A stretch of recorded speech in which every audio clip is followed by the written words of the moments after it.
और परमेश्वर के वचन की ओर चले और बाइबल से यूहन्ना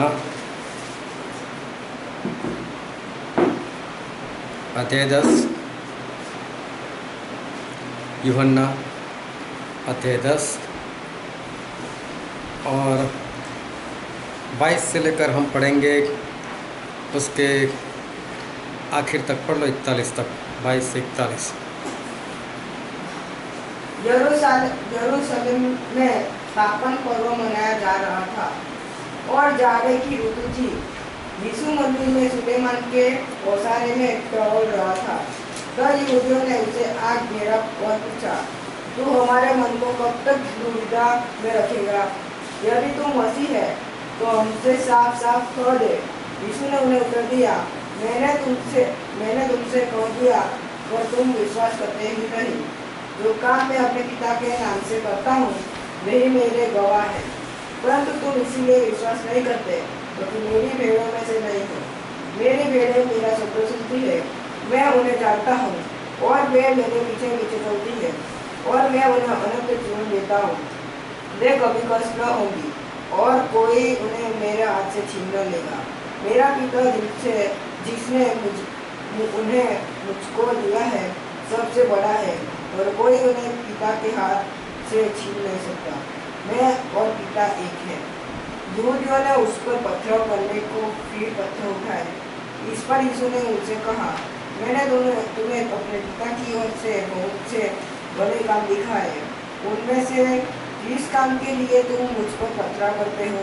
यहूदियों ने उसको उत्तर दिया, भले काम के लिए हम तुझको पत्थर नहीं करते, परंतु परमेश्वर की निंदा करने के कारण इसलिए कि तू मनुष्य होकर अपने आप को परमेश्वर बनाता है। यीशु ने उन्हें उत्तर दिया, क्या तुम्हारी व्यवस्था में नहीं लिखा है, मैंने कहा तुम ईश्वर हो? यदि उसने उन्हें ईश्वर कहा जिनके पास परमेश्वर का वचन पहुंचा, तो पवित्र शास्त्र की बात असत्य नहीं हो सकती। तो जिसे पिता ने पवित्र ठहरा कर जगत में भेजा है, तुम उससे कहते हो तुम निंदा करता है, इसीलिए कि मैंने कहा मैं परमेश्वर का पुत्र हूँ। यदि मैं अपने पिता के काम नहीं करता तो मेरा विश्वास न करो। यदि मैं करता हूँ तो चाहे मेरा विश्वास न भी करो, पर तो उन कामों का तो विश्वास करो ताकि तुम जानो और समझो कि पिता मुझ में है और पिता में है।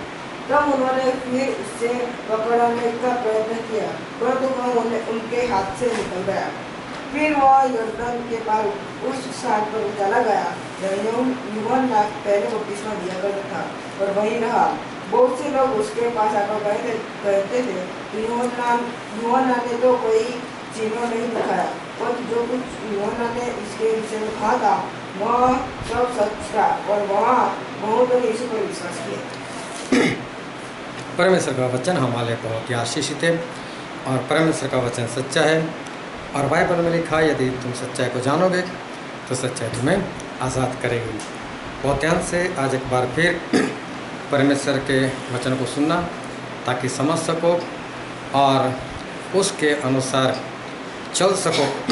तो बहुत ध्यान से परमेश्वर के वचन को सुनना। जब परमेश्वर ने आदम को बनाया था, जब परमेश्वर ने इंसान को बनाया था, तो इंसान जो था वो परमेश्वर की समानता में था। इंसान जो था वो परमेश्वर का बेटा ही था। लेकिन पाप की वजह से जो परमेश्वर की समानता थी वो सब कुछ गंवा दिया और इंसान जो है वो परमेश्वर का बेटा वो नहीं रहा। उसके बाद धरती बढ़ती गई, आबादी भी बढ़ती गई और प्रभु यीशु जो है वो प्रभु यीशु इस धरती के ऊपर आए और प्रभु यीशु ने हमारे लिए जीवन जिया और हमारे पापों को अपने ऊपर लेकर हमारे प्रभु यीशु जो है वो मर गए। और बहुत लोग हैं जो आज परमेश्वर पिता प्रभु यीशु पर वो विश्वास करते हैं। बहुत सारे लोग हैं जो आज प्रभु यीशु के ऊपर विश्वास करते हैं। और बाइबल में लिखा है यूहन्ना उसका पहला अध्याय और उसका 12वां पद। परंतु जितनों ने उसे ग्रहण किया उसने उन्हें परमेश्वर की संतान होने का अधिकार दिया। हाँ, जितनों ने प्रभु यीशु को ग्रहण किया, मतलब प्रभु यीशु के नाम पर विश्वास किया, उन सभी को परमेश्वर ने अपना बेटा बनने का अधिकार दिया। तो जितने भी लोग हैं जो प्रभु यीशु के नाम पर विश्वास करते हैं, प्रभु यीशु के नाम पर चलते हैं और उनको ग्रहण करते, वो सभी को हमारे परमेश्वर ने अपना बेटा बनने का अधिकार जो है वो दिया है। एक बार फिर से पढ़ो ये 12वां पद। परंतु जितनों ने उसे ग्रहण किया, जितनों ने प्रभु को ग्रहण किया, उसने उन्हें परमेश्वर की संतान होने का अधिकार दिया। हाँ, उन सभी को परमेश्वर ने अपना संतान होने का अधिकार दिया। मतलब परमेश्वर ने हमको, जितने लोग प्रभु यीशु के नाम पर विश्वास करते हैं, उनको ग्रहण करते हैं, उनको अपना बेटा बनने का अधिकार दिया। देखो, बेटा बनने का अधिकार दिया है, लेकिन बेटा बना नहीं है। ऐसा नहीं बोला कि वो परमेश्वर का बेटा है। जितनों ने प्रभु यीशु को ग्रहण किया, जितने लोग प्रभु यीशु के नाम पर विश्वास करते हैं, वो सारे परमेश्वर के बेटे बन चुके, ऐसा नहीं लिखा। लेकिन ऐसा लिखा है कि उनको परमेश्वर का बेटा बनने का अधिकार दिया। अधिकार होना और बन जाना, दोनों में बहुत अंतर है। जिस तरह से बोलते हैं कि मैं तुझे अधिकार देता हूँ कि तू मेरा बेटा बन सके, लेकिन बना नहीं है अभी तक बेटा। और बेटा जो होता है वो बेटा बन ही गया होता है। ये दोनों में अंतर है। तो ध्यान से समझते रहना कि बेटा बनने का अधिकार और बेटा हो जाना, ये दोनों में अंतर है। प्रभु यीशु के नाम पर विश्वास करने से हम बेटे बन नहीं गए, लेकिन हमें अधिकार मिला है कि हम बेटे बन सके। तो हमें प्रभु यीशु के ऊपर विश्वास करने से, प्रभु यीशु को ग्रहण करने से हमको अधिकार मिलता है कि हम प्रभु यीशु के बेटे बन सके। पर अभी तक बेटे बने नहीं हैं।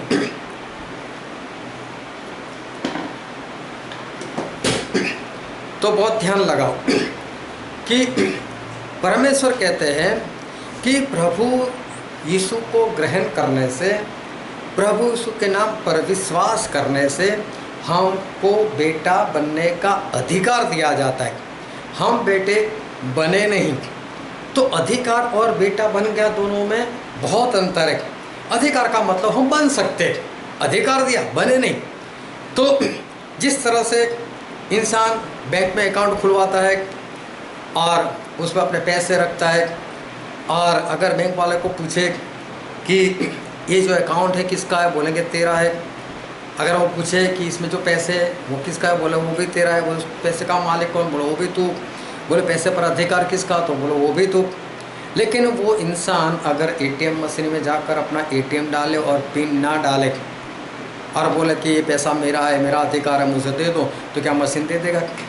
अरे वो बैंक वाले को भी चेक भर कर दे लेकिन साइन ना करें, तो क्या बैंक वाले ऐसा बोलेंगे कि हाँ पैसे लेकर जाओ?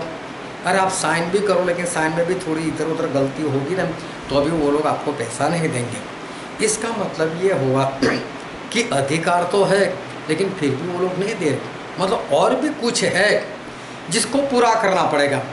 तो जो अधिकार मिला है उसका इस्तेमाल जो है वो हम कर सकते। तो अभी तो अधिकार मिला है लेकिन हम परमेश्वर के बेटे नहीं बने। तो परमेश्वर का बेटा होना मतलब क्या? परमेश्वर का बेटा होना उसका मतलब क्या है? परमेश्वर का बेटा बनने का पूरा एक प्रोसेस है, एक प्रोसेस है। उस प्रोसेस में जाकर हम परमेश्वर के बेटे जो है वो बेटे हम बन सकते। और उस प्रोसेस में सबसे पहले बात आती है नया जन्म। एक बार निकोदेमस नाम का एक फरीसी था, वो आधी रात को प्रभु यीशु के पास गया और प्रभु यीशु की तारीफ करने लगा कि यीशु आप तो ऊपर से आए हुए, अगर आप ऊपर से नहीं आए होते, परमेश्वर की ओर से नहीं होते, तो फिर तो ऐसा होता कि जो चमत्कार आप कर रहे हो वो आपसे चमत्कार नहीं होता। लेकिन आप चमत्कार कर सकते हो, इसका मतलब ये है कि आप परमेश्वर की ओर से आप आए हो।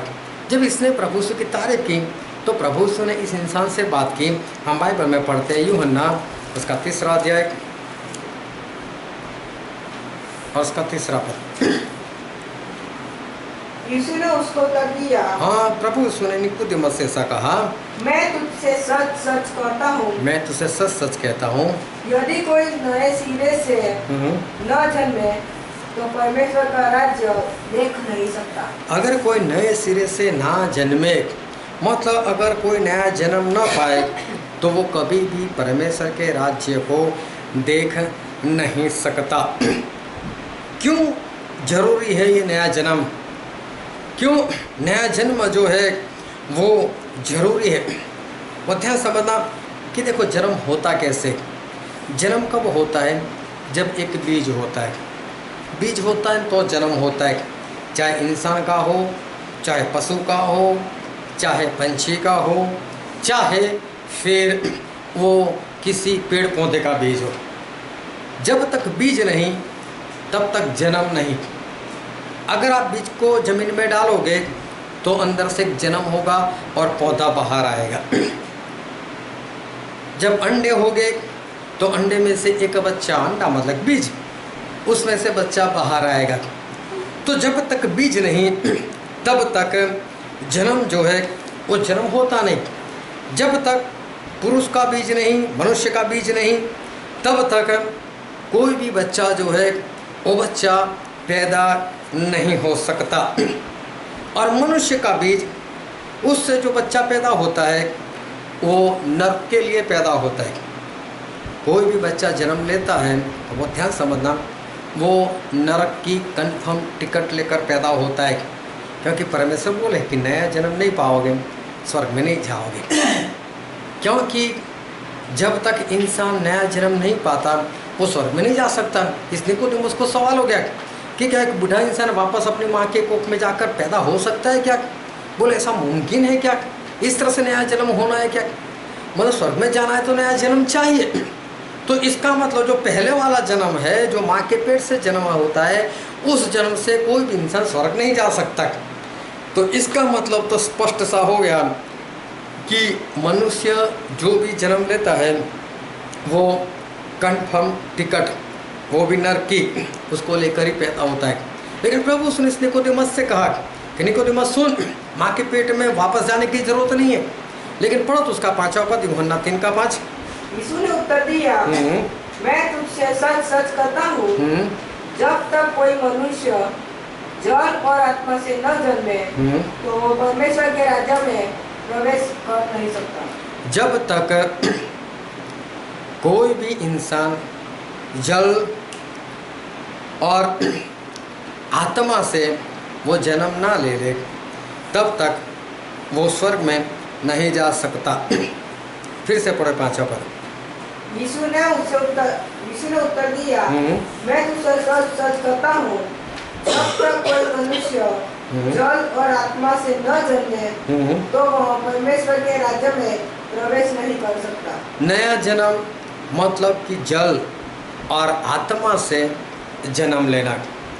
जब तक कोई भी इंसान जल और आत्मा से जन्म नहीं लेता वो स्वर्ग में नहीं जा सकता। मतलब उसका जन्म 2 चीज़ों से होना चाहिए, एक तो जल मतलब पानी से, और दूसरा आत्मा से। ये 2 से उसका जन्म जो है वो होना चाहिए। जब प्रभु यीशु सामरी स्त्री से बात कर रहे थे तो उन्होंने सामरी स्त्री से पानी मांगा और सामरी स्त्री ने ना बोला। और तब प्रभु यीशु ने ऐसा कहा, हम पढ़ते यूहन्ना उसका 4वां अध्याय और पद 10।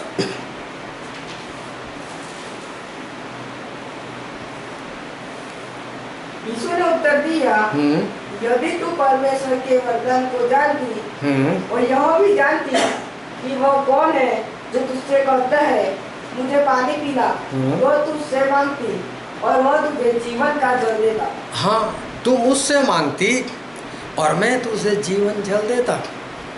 और जीवन जल कोई और नहीं है, प्रभु यीशु खुद है।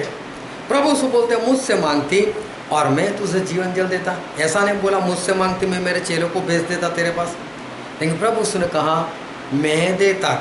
मतलब प्रभु यीशु के पास जीवन जल है, प्रभु यीशु ही जीवन जल है।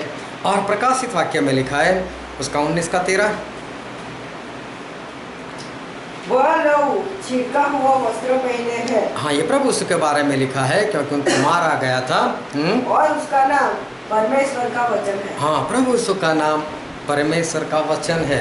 परमेश्वर का वचन मतलब बाइबल, मतलब उत्पत्ति से लेकर प्रकाशित वाक्य के सारे वचन वो प्रभु यीशु खुद है। फिर आगे पढ़ते हैं यूहन्ना उसका 1 अध्याय और उसका 1 और 2 पद।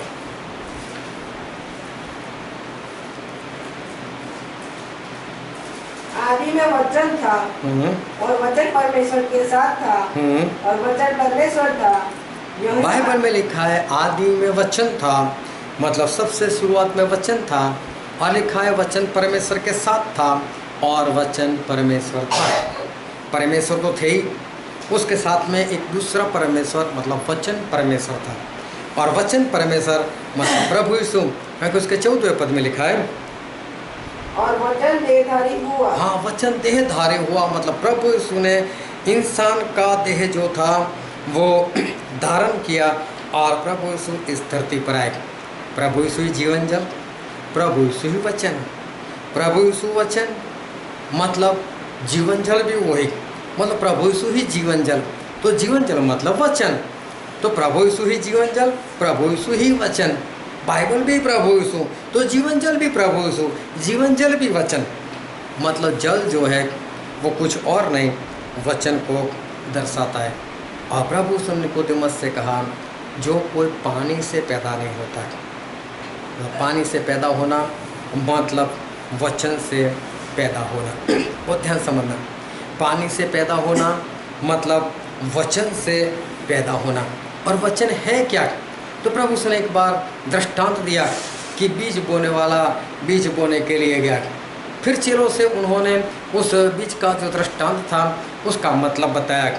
और जब मतलब बताया तो हम पढ़ते हैं मत्ती उसका 13वां अध्याय और उसका 19वां पद।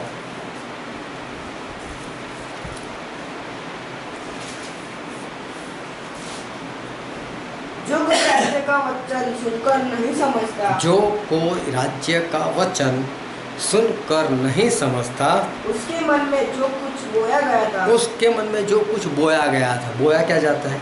बीज। मतलब वचन को बीज कहा, जो बोया गया था। हाँ, उससे वह दुष्ट आकर छीन ले जाता है। उससे वह दुष्ट मतलब पंछी आकर चुग कर चले जाते हैं, मतलब कि दुष्ट में शैतान आकर वो वचन उसके अंदर से लेकर चला जाता है। यह वही है, यह वही है जो मार्ग के किनारे बोया गया जो था। मार्ग के किनारे बोया गया था। उसका मतलब प्रभु ने बताया कि जो बीज है वो कुछ और नहीं, वो तो वचन है। एक इंसान का जन्म इंसान के बीज से होता है, उसी तरह से पानी से जन्म लेना, पानी मतलब परमेश्वर का वचन और वचन मतलब परमेश्वर का बीज। जब तक इंसान इस बीज से जन्म नहीं लेता तब तक उसका नया जन्म जो है वो नहीं होता। तो बीज मतलब वचन और वचन मतलब परमेश्वर का बीज। पानी से जन्म लेना मतलब परमेश्वर के बीज से जन्म लेना। तो पानी जो है वो वचन है और वचन वो प्रभु यीशु का बीज है और प्रभु यीशु के बीज से जन्म लेना, प्रभु यीशु के बीज से जन्म लेना। और पहले यूहन्ना में स्पष्ट लिखा है, पहला यूहन्ना उसका 3रा अध्याय उसका 9वां पद। जो कोई परमेश्वर से जन्मा है वह पाप नहीं करता, क्योंकि उसका बीज उसमें बना रहता है। हाँ, क्योंकि उसका बीज मतलब परमेश्वर का बीज वो उसमें बना रहता है। परमेश्वर का बीज है और परमेश्वर का बीज मतलब ये वचन है। सबसे पहले नया जन्म पाने के लिए हमें परमेश्वर के बीज से मतलब वचन जो है वो वचन से हमें जन्म लेना होता है। अब परमेश्वर का जो बीज है परमेश्वर का वचन जो है वो आ गया इंसान के अंदर। अगर वचन आ गया मतलब परमेश्वर का बीज अंदर आ गया तो क्या वो परमेश्वर का पुत्र हो गया? क्या बीज उसके अंदर आने से क्या वो परमेश्वर का पुत्र हो गया? नहीं। शैतान के पास ये वचन है। शैतान ये सारे वचन जो है वो वचन वो जानता है। और मत्ती में लिखा है, हम पढ़ते मत्ती उसका 4 अध्याय और पद 6।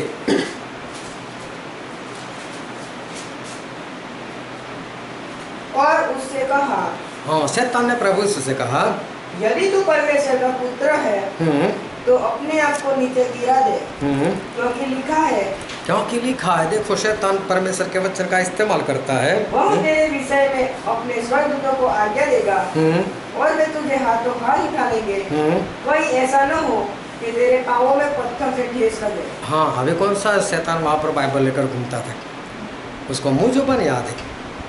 वो कहाँ किसी को पूछने के लिए गया? उसको सब याद है। उसको कैसे मालूम ये प्रभु यीशु के बारे में लिखा है? शैतान सारे वचन जानता है। उसको मालूम है कि कहाँ पर बाइबल का वचन जो है वो क्या कहना चाहता है। तो शैतान के अंदर वचन है, तो क्या शैतान को हम बोल सकते हो वो परमेश्वर का पुत्र है? हाँ, वचन है, इसका मतलब ये नहीं कि वो परमेश्वर का पुत्र है। एक भाई साहब ने 35 साल तक सेवा की और 35 साल तक सेवा करने के बाद भी उसने ये कहा कि 35 साल में बहुत वचन पुकारे, 35 साल में बहुत प्रचार किया, बहुत लोगों को बाइबल सिखाया, लेकिन उसका खुद का नया जन्म नहीं हुआ था। जब वो मुझे मिला तब उसकी आयु थी 83 ईयर्स, उसकी आयु थी 83 साल। और उसने बोला कि जब मैं 68 साल का था तब मैं सही में मैंने नया जन्म पाया। 68 साल का था तब मैंने नया जीवन पाया, तब मेरा नया जन्म जो है वो नया जन्म हुआ। तो वचन तो उससे पहले भी उसके अंदर थे। तो क्या उससे पहले वो परमेश्वर का पुत्र था? नहीं, उससे पहले वो परमेश्वर का पुत्र नहीं था। परमेश्वर के, जिसमें परमेश्वर के वचन है, ऐसे लोगों को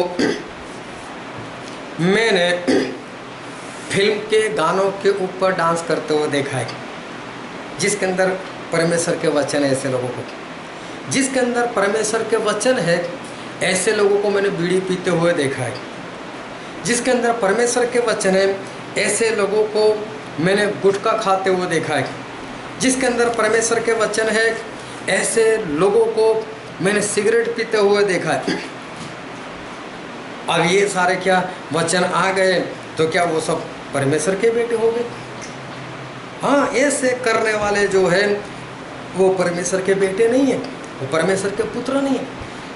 परमेश्वर के पुत्र होने के लिए ये वचन के साथ साथ कुछ और भी चाहिए। और जो और है उसके बारे में बाइबल में लिखा है, जो हमने पढ़ा था यूहन्ना उसका 3 अध्याय और 5वां पद।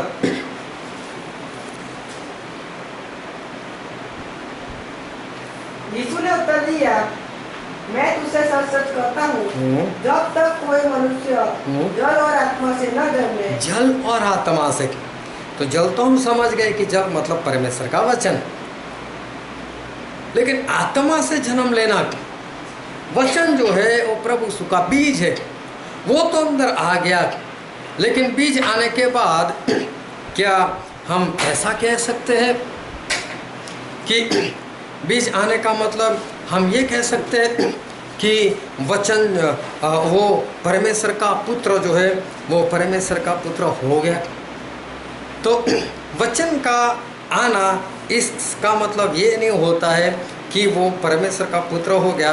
दूसरी बात है, उसके अंदर आत्मा से जन्म लेना बाकी है। पानी से तो जन्म हो गया, अभी आत्मा से जन्म लेना बाकी है।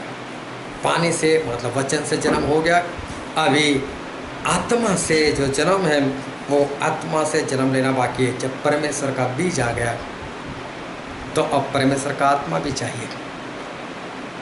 परमेश्वर का बीज आ गया तो पुत्र बनने के लिए परमेश्वर का आत्मा भी चाहिए। और परमेश्वर का आत्मा मतलब कि पवित्र आत्मा। और पवित्र आत्मा इंसान में कब आ सकते, कब पवित्र आत्मा किसी इंसान के अंदर वो प्रवेश कर सकते? पहले वचन आता है, उसके बाद आत्मा आता है। लेकिन वचन कैसे होने चाहिए? वचन ऐसे होने चाहिए, हम बाइबल में पढ़ेंगे प्रेरितों के काम उसका 2 अध्याय,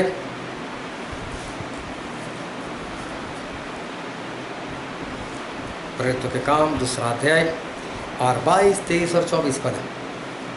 हे इस्राएलियों, ये बातें सुनो। यीशु नासरी एक मनुष्य था। प्रभु यीशु एक मनुष्य थे जिसका परमेश्वर की ओर से होने का प्रमाण उन सामर्थ्य के कामों और आश्चर्य के कामों और चिन्हों से प्रकट है।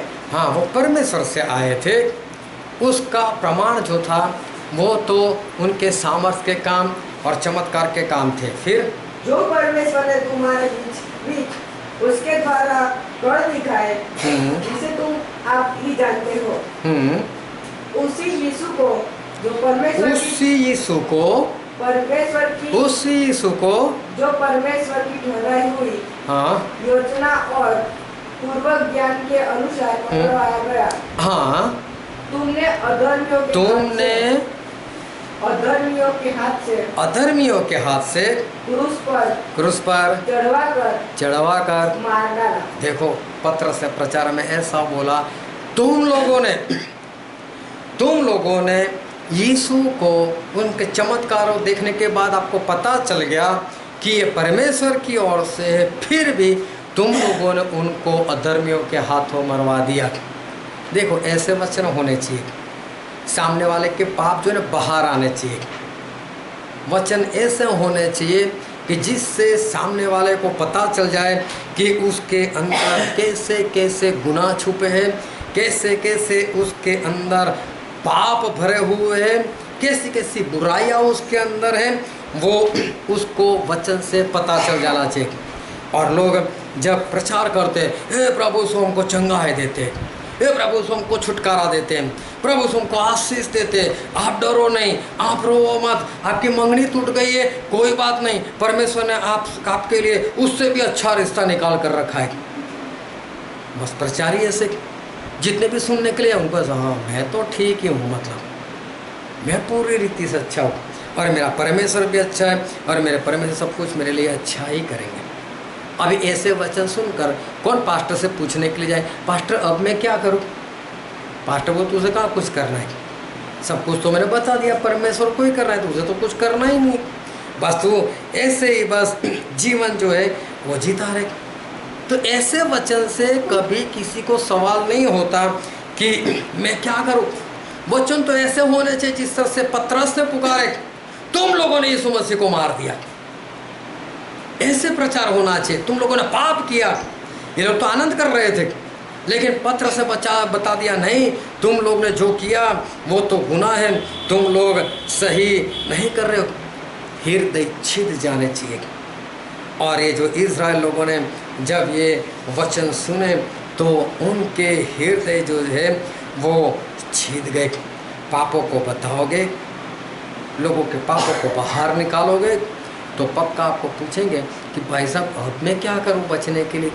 लेकिन आप बोलो परमेश्वर आशीष देंगे, परमेश्वर छुटकारा देंगे, तेरी शादी करवा देंगे, तुझे जॉब लगा देंगे, तेरा बच्चा हो जाएगा, तेरा सब कुछ है, वो क्या पूछने वाला है अब मैं क्या करूं? वो तो सीधा सीधा वापस चला जाएगा। ना पिछले हफ्ते बाइबल पढ़ा था, ना अगले हफ्ते बाइबल पढ़ने वाला है, क्योंकि उसको तो पता ही नहीं चला कि मुझे कुछ करना है। लेकिन जब हृदय छिप जाए, लोगों के पाप बाहर आए, तब ऐसा होता है कि लोग पूछने के लिए आते हैं कि भाई साहब अब मैं क्या करूं, अब मैं क्या करूं। तब लोग जो है वो पूछने के लिए आते। कोई काना है, उसकी एक आँखी पूरी सफ़ेद है, बस अंदर काला कुछ है ही नहीं, लेकिन लोग उसको बोले भाई साहब तेरी एक आँख है ना बहुत अच्छी है। वो क्या करेगा, देखा मेरी एक आँख बहुत दूरदार है, मेरे मैं कई बार पे जाया, मेरी आँख बहुत अच्छी है।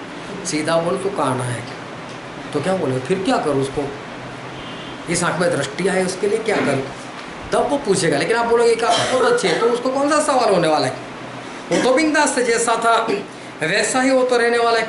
उससे स्पष्ट कहो कि भाई तू काना है, तो बोलेगा कोई है जो मेरी आँख को ठीक कर सके, कोई ऐसी दवाई है, कोई डॉक्टर है, कोई अस्पताल है, या प्रार्थना से क्या ये काम मेरा पूरा करोगे?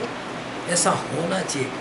जब पत्रस से ऐसा प्रचार किया, तुम लोगों ने यीशु को मार दिया, तो वहाँ पर बाइबल में लिखा है प्रेरितों के काम उसका 2 अध्याय और 37।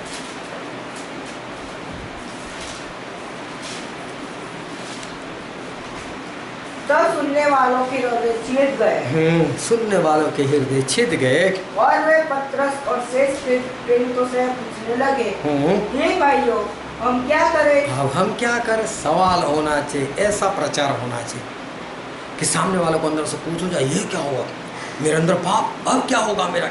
जब पतरस से बोला तुम लोगों ने यीशु मसीह को मार दिया, दूसरी बार आने वाले न्याय करने के लिए, अभी सभी लोग डर गए, बोले क्या करें क्या करें? पतरस हृदय छिद गए, पतरस क्या करे?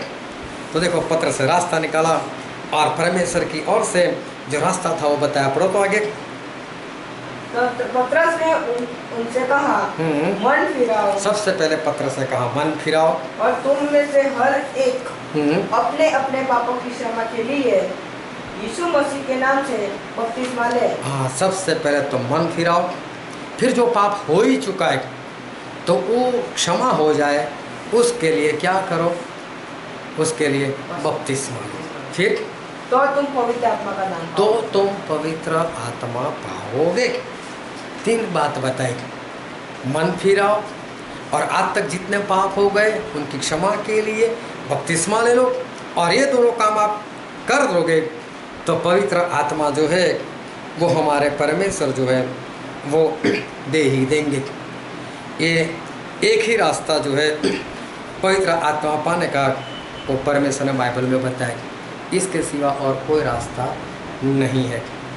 मन फिराओ, बपतिस्मा लो पापों की क्षमा के लिए, और बपतिस्मा ले लो, बस तो पवित्र आत्मा जो है वो पवित्र आत्मा तुम्हें दे दिए जाएंगे।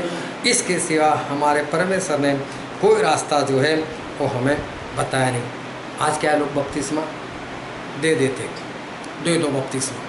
पास्टर भी पूछता है कितने लोगों का बपतिस्मा बाकी है, अभी ईस्टर संडे आने वाला है, तो बोलो उस दिन बपतिस्मा हम कर लेंगे, या तो गुड फ्राइडे आने वाला है, या तो क्रिसमस आने वाली है, बोलो कितने लोगों को बपतिस्मा लेना है? और जो भी हाथ खड़े को बोला आ जाओ बपतिस्मा के लिए। फिर पूछते कोई दबाव तो नहीं आपके ऊपर? नहीं, बोले हमारे पर कोई दबाव नहीं, कोई ज़बरदस्ती तो मसीह नहीं बना रहे? बोले नहीं। बोले ऐसा नहीं है ना? हाँ, तो चलो ले लो बपतिस्मा। अरे बपतिस्मा के लिए ये नहीं बोला कि कोई दबाव है कि नहीं, बपतिस्मा के लिए ये नहीं बोला कोई ज़बरदस्ती कर रहा है कि नहीं कर रहा है। पतरस ने तो ऐसा बोला मन फिराओ और बपतिस्मा लो। इसका मतलब बपतिस्मा लेने के लिए क्या करना है? मन फिराना। सही में पास्टर को ये पूछना चाहिए, भाई बपतिस्मा लेना है तो मन फिरा है, मतलब कि पश्चाताप किया, ये पूछना है कि मन फिरा है, पश्चाताप हुआ, ये उसको पूछना है। लेकिन पाल में क्यों नहीं पूछते? जब बपतिस्मा देते हैं ना उनको भी मन फिराओ मतलब क्या है वो नहीं मालूम। मन फिराओ मतलब क्या है वो ज़्यादातर लोगों को ये बात नहीं मालूम कि मन फिराना या तो पश्चाताप करना वो क्या है। मैं कई बार लोगों को पूछता हूँ कि भाई साहब पश्चाताप मतलब क्या है? बपतिस्मा हो गया तो फिर आपने पश्चाताप किया था? बोले हाँ पश्चाताप किया था। बोले पश्चाताप मतलब क्या किया? तो बोले हाँ जो पहले रास्ता था ना वो रास्ता बदल देना है। बोला हाँ रास्ता तो बदल देना है, लेकिन रास्ता बदलना मतलब क्या? रास्ता बदलना मतलब क्या? अगर मुझे यहाँ से पंजाब जाना है तो मेरे रास्ते में आएगा एमपी, उसके बाद आएगा राजस्थान, उसके बाद आएगा यूपी, उसके बाद आएगा दिल्ली, उसके बाद आएगा हरियाणा, और उसके बाद आएगा पंजाब। ये पंजाब जाने का रास्ता है। अभी मैं रास्ता बदल देता हूँ, अब मैं चला जाता हूँ गोवा, तो अब एमपी नहीं आएगा, अब हरियाणा नहीं आएगा, अब राजस्थान नहीं आएगा, अब दिल्ली भी नहीं आएगा, और मैं पंजाब पहुंचूंगा भी नहीं। अब मैं जा रहा हूं गोवा, तो अभी क्या आएगा? महाराष्ट्र। पंजाब जाता हूं तो महाराष्ट्र नहीं आता, और गोवा जाता हूं तो राजस्थान नहीं आता। इसको बोलते हैं कि रास्ता बदल दिया। पुराने रास्ते में जो जो चीज़ें आती थी वो नए रास्ते में नहीं आती, उसको हम कहते हैं कि रास्ता बदल देना। लेकिन लोगों को ये नहीं मालूम कि पुराने रास्ते में था क्या और नए रास्ते में अब दूसरा क्या आने वाला है। जो पुराने की बात मालूम हो तो न सही में तो वो ध्यान समझना कि पश्चाताप मतलब सही में है क्या। पहले वाला रास्ता जो था ना वो हमें नर्क की ओर ले जाता था, और नर्क की ओर जो रास्ता ले जाता है ना वहाँ पर सारे पाप हैं, और जो रास्ता हमको स्वर्ग में पहुँचाता है उसमें नर्क वाले रास्ते का कुछ भी नहीं आता। इसको बोलते हैं कि रास्ता बदलना। और सही में मन फिराओ, इसका बाइबल में कहीं पर भी ऐसा स्पष्ट उत्तर कहीं पर भी नहीं लिखा गया कि मन फिराना, पश्चाताप करना मतलब ये करना। ऐसा पूरा बाइबल पढ़कर देखो, आपको कहीं पर भी स्पष्ट उत्तर नहीं मिलेगा। लेकिन फिर भी आज हम देखना चाहेंगे और बाइबल से पढ़ते हम मत्ती उसका 12वां अध्याय और उसका 41वां पद।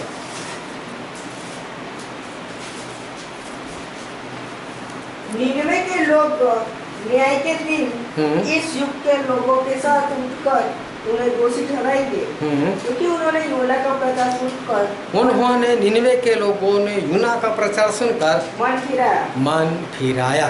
बहुत ध्यान समझना, यहाँ पर ऐसा लिखा है निनवे के लोगों ने मन फिराया। लेकिन मन फिरा तो किया क्या? उन्होंने क्या क्या रास्ता बदला। पहले कौन से रास्ते पर जा रहे थे, अब कौन से रास्ते पर आ गए। मन फिराना मतलब है क्या? लेकिन यहाँ पर एक बात पक्की लिखी है कि निनवे के लोगों ने मन फिराया। अब हम निनवे के लोगों के पास चलते हैं कि यूना का प्रचार सुनकर उन्होंने सही में किया क्या था। और बाइबल में हम पढ़ते हैं यूना की पुस्तक उसका अध्याय 3 और 5 से लेकर 8 पद पढ़ो तो, और धीरे धीरे और शांति से बाइबल नीचे रखकर पढ़ो। हाँ, तब निनवे के मनुष्यों ने तब निनवे के मनुष्यों ने परमेश्वर के वचन की प्रतीति की। सबसे पहले लिखा है परमेश्वर के वचन की प्रतीति की, मतलब परमेश्वर के वचन के ऊपर विश्वास किया। सबसे पहले निनवे के लोगों ने ये काम किया कि परमेश्वर के वचन के ऊपर विश्वास किया। देखो यहाँ पर ऐसा नहीं लिखा यूना के प्रचार के ऊपर विश्वास किया। आज जो इंसान अच्छा प्रचार कर लेता है, बाइबल से सच्चा प्रचार कर लेता है, कल हो सके वो ना भी करे। कल हो सकता है उसके अंदर परमेश्वर का आत्मा ना रहे तो कुछ और प्रचार कर कर चला जाए। और आज ज़्यादातर लोग जो है वो ऐसा ही कर रहे हैं, पास्टर की सेवा करते, पास्टर की आराधना करते, पास्टर की पूजा करते। नहीं, मेरा वाला पास्टर, बस मेरा जो पास्टर कहता है वो बात फाइनल, चाहे फिर वो झूठ भी बोले। अरे झूठ तो क्या, ऊपर से परमेश्वर भी आकर, प्रभु से आकर ऐसा बोले ये पास्टर झूठ बोल रहा है, बोले नहीं तेरी नहीं मानेंगे, हमारा पास्टर ही सही। यहाँ तक लोग जो है वो पास्टर की पूजा करते हैं, पास्टर को परमेश्वर बनाकर रख दिया है। लेकिन निनवे के लोगों ने यूना पर विश्वास किया, ऐसा नहीं लिखा। लेकिन किस पर विश्वास किया? तो बोले परमेश्वर के वचन के ऊपर विश्वास किया। बहुत ध्यान समझना, ये सबसे पहली बात है, परमेश्वर के वचन के ऊपर विश्वास करना। फिर आगे पढ़ो। और उपवास का प्रचार किया गया। और दूसरी बात, उन्होंने उपवास का ढिंडोरा पिटवाया। मतलब राजा ने पूरे देश में बोल दिया, पूरे निनवे शहर में बोल दिया कि सभी लोग उपवास करो। अभी यूना ने ऐसा प्रचार किया था यहाँ पर कि 40 दिन के बाद मैं इस जगह का नाश कर दूंगा। परमेश्वर ने ऐसा कहा था। अभी सभी लोग डर गए, परमेश्वर के वचन के ऊपर विश्वास किया। मतलब इन लोगों ने क्या विश्वास किया? 40 दिन के बाद हम लोग मर जाएंगे। अब इनको मरना नहीं था, ये मरना नहीं चाहते थे, ये लोग तो जिंदा रहना चाहते थे, इनको जीवन चाहिए था। इसलिए लोग उपवास करने के लिए बैठ गए। बोले नहीं, हम कुछ भी नहीं खाएंगे, हम पिएंगे नहीं, बस परमेश्वर के पास बने रहेंगे ताकि परमेश्वर जो है वो हमें जीवन दे दे। तो इन लोगों ने उपवास, वो 40 दिन वाला उपवास नहीं किया जो लोग ईस्टर संडे के पहले 40 दिन उपवास करते हैं। इन लोगों ने ऐसा उपवास नहीं किया कि सुबह से लेकर शाम तक उपवास और फिर पूरी रात खाना खाते रहो। मैंने ऐसे ऐसे लोग देखे जो उपवास करते हैं ना तो शाम को 7 बजे खा लेते और 11 बजे दूसरी बार भी खाते, बस टाइम बदल दिया, 2 टाइम खा लिया। इसको उपवास नहीं कहते। उपवास का मतलब कुछ और है। कई लोग शुक्रवार का उपवास करते हैं, कई लोग अभी बुधवार का भी उपवास करते हैं। और अगर किसी को बोला शनिवार है और मैंने उपवास किया, शनिवार और शनिवार को क्यों उपवास किया? तो क्यों शनिवार को उपवास नहीं कर सकते हम लोग? उपवास करने का कोई कारण होना चाहिए। इन लोगों ने उपवास इसलिए किया पापों की क्षमा मिल जाएगी। तो सबसे पहले इन लोगों ने परमेश्वर के वचन के ऊपर विश्वास किया। दूसरी बात, इन लोगों ने उपवास किया ताकि परमेश्वर उनकी आवाज़ सुने। और ऐसा 58 में स्पष्ट लिखा है कि उपवास इसलिए किया जाता है कि हमारे परमेश्वर हमारी प्रार्थना को सुने, प्रार्थना सुनी जाए, इसलिए उपवास करना है।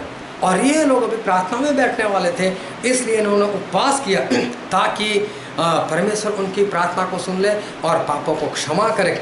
तो पापों की क्षमा पाने के लिए इन लोगों ने उपवास किया। फिर आगे क्या लिखा है? बड़े से लेकर छोटे तक सबों ने टाट ओढ़ा। सभी ने टाट ओढ़ा। टाट ओढ़ने का मतलब होता है कि जब भी कोई इंसान कपड़े बदलता है तो पहले पुराने वाले कपड़े निकाल देता है। जब हम नहाते तो आगे वाले दिन जो हमने कपड़े पहने उसको निकाल देते, उसको धोने के लिए रख देते। कुछ भी पहनना है तो उससे पहले पहना हुआ निकालना पड़ता है। और टाट को पहनना मतलब ये दर्शा रहा है कि पहले जो पहना हुआ था वो निकाल दो। मतलब अभी आप लोग परमेश्वर में आ रहे हो, अभी तक तो आप ऐसा ही जीवन जी रहे थे, लेकिन परमेश्वर का क्रोध भड़का है और अभी आप पापों की क्षमा चाहते हो, अभी आप मरना नहीं चाहते हो, इसलिए अब संसार के कामों को दूर करना चाहिए। तो सबसे पहले क्या करना है? पुराने जीवन को उतारना है।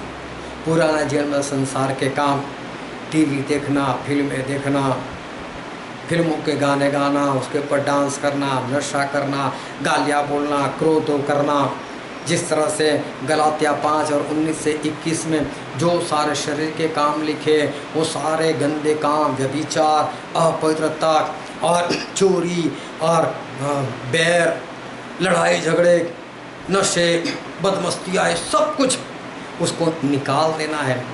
और जब ये सब कुछ निकाल देते हैं ना तो इंसान को जीवन जीना फिर पसंद नहीं आता।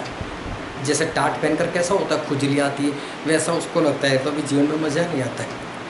एक भाई साहब डॉक्टर के पास पहुंच गए, डॉक्टर को बोलने लगे, डॉक्टर साहब मुझको 100 साल तक जीवन जीना है। 100 साल जीना? सिगरेट पीता है? बोले नहीं पीता। बोले व्यभिचार करता है? बोले नहीं करता। बोले शराब पीता है? बोले नहीं पीता। बोले गुटखा खाता है? बोले नहीं खाता। तो कोई 100 साल क्यों जीना है तुझसे? जब तुझे कुछ करना ही नहीं, 100 साल जीने के से क्या फायदा? तो इंसान जो है वो शरीर के काम, पुराने जीवन के काम जब तक उतारेगा नहीं तब तक नए काम पहनेगा कैसे? तो टाट को पहनना मतलब कि संसार की बातों को त्याग देना, संसार के कामों को छोड़ देना। और संसार के कामों को छोड़ना वो इंसान को खुजली के समान लगता है। 1 दिन है, 2 दिन है, 3 दिन है, हफ्ता है, 2 महीने है, तब तक तो अच्छा लगता है। फिर धीरे धीरे वापस उसको पुराना जीवन याद आता है। बाइबल में लिखा है 2 तीमुथी 4:10 में कि देमास संसार के ऊपर प्रेम करते हुए पौलुस को छोड़कर चले गए। हुमनास और अलेक्जेंडर वापस चले गए। क्यों? कुछ चले, फिर टाट ओढ़ना उनको पसंद नहीं आया, मज़ा नहीं आया। तो टाट ओढ़ने का मतलब है कि संसार को छोड़ देना। और यहाँ पर हाथ रखना और रोमी 12 और उसका दूसरा पद पढ़ो, पहला और दूसरा पद।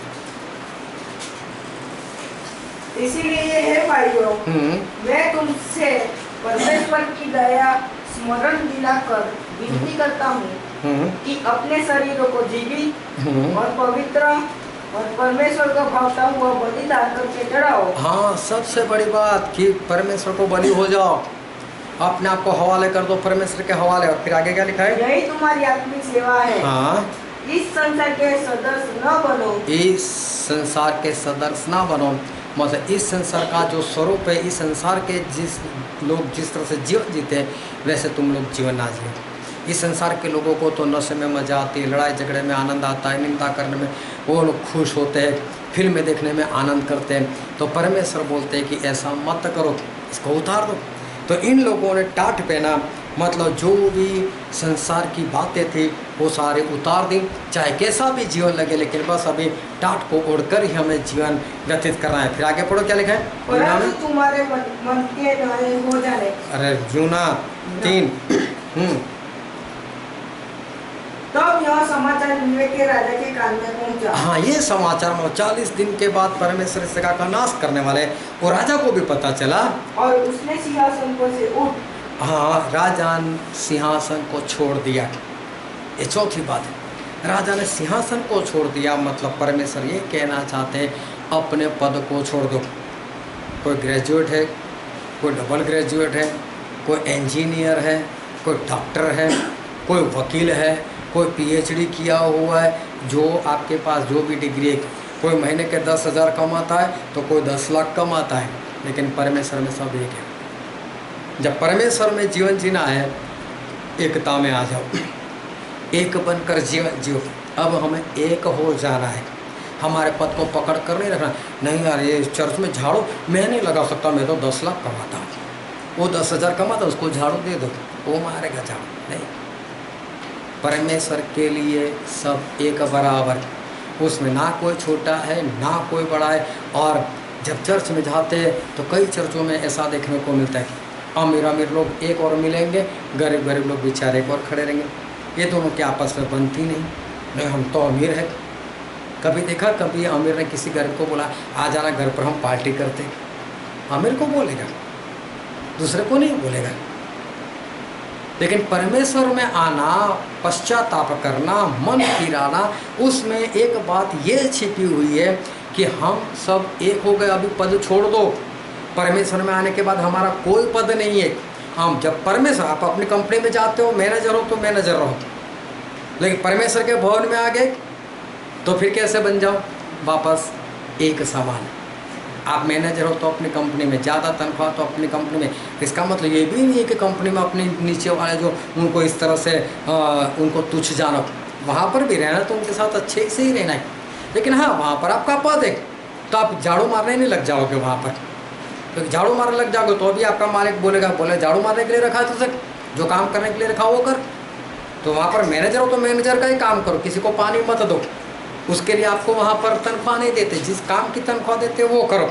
लेकिन परमेश्वर में आते हो, कंपनी छोड़ते हो, फिर सब एक, फिर आप अपने पीऊन को पानी दे सकते हो और देना भी चाहिए।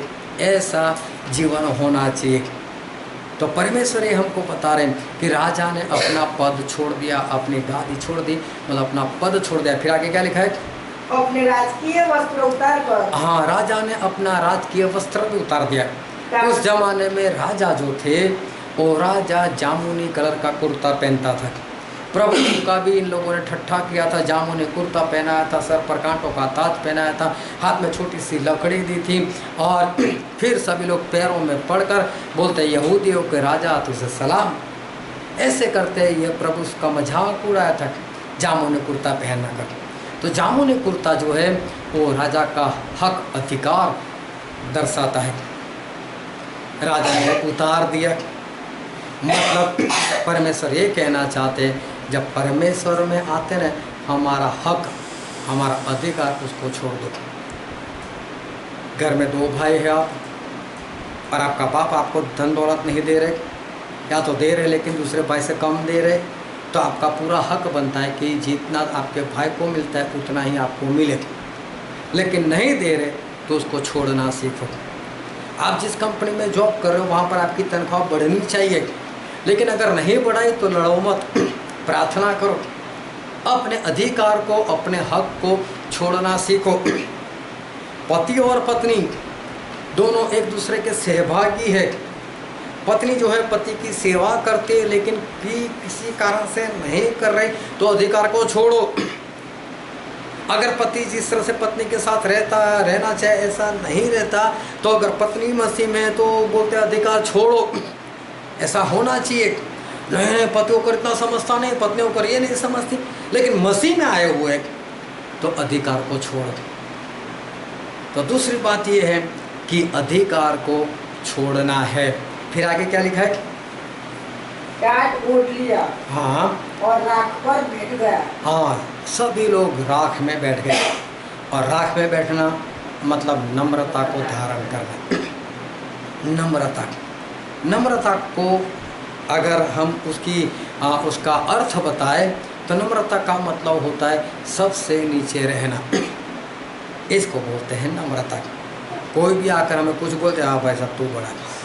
हम गाड़ी लेकर जा रहे हैं, पीछे से किसी ने ठोक दी, गलती उसी की, दिखाई नहीं देता, ऐसे कैसे ब्रेक मार दो, भाई साहब सॉरी मेरी गलती हो गई, मेरे ब्रेक मार दी। चाहे हमने ऐसा नहीं किया, कोई बात, तू बड़ा है। लेकिन नम्रता ना बताए तो क्या होगा? लड़ाई झगड़ा होगा। इस ऐसा छोड़ो। प्रभु यीशु इंसान बने और बाइबल में लिखा है जो पाप करे वो मार दिया जाए। प्रभु यीशु कौन सा पाप किया था? मर गए। जीने का अधिकार था ना उनको, जीने का अधिकार था उनको, लेकिन उन्होंने पकड़ कर रखा, नहीं मैं जीऊंगा, मुझे कोई नहीं मार सकता, मेरे अंदर एक भी पाप नहीं है, लेकिन मर गए ना वो। इसको बोलते हैं नम्रता की। और इसलिए फिलिपिया में लिखा है, फिलिपिया इसका 2 अध्याय और 5-6 पढ़ो तो। जैसा मसीह यीशु का स्वभाव था जैसा ही तुम्हारा भी स्वभाव हो, जिसने परमेश्वर के स्वरूप में होकर भी परमेश्वर के तुल्य होने को अपने वश में रखने की वस्तु न समझा। हाँ, परमेश्वर के स्वरूप में थे, वो परमेश्वर थे, लेकिन फिर भी उसको अपने वश में रखा, छोड़ दिया परमेश्वर का स्वरूप। फिर आगे क्या लिखा है? वरन अपने आप को ऐसा शून्य कर दिया और दास का स्वरूप धारण किया। देखो, नम्र किया, अपने आप को शून्य किया।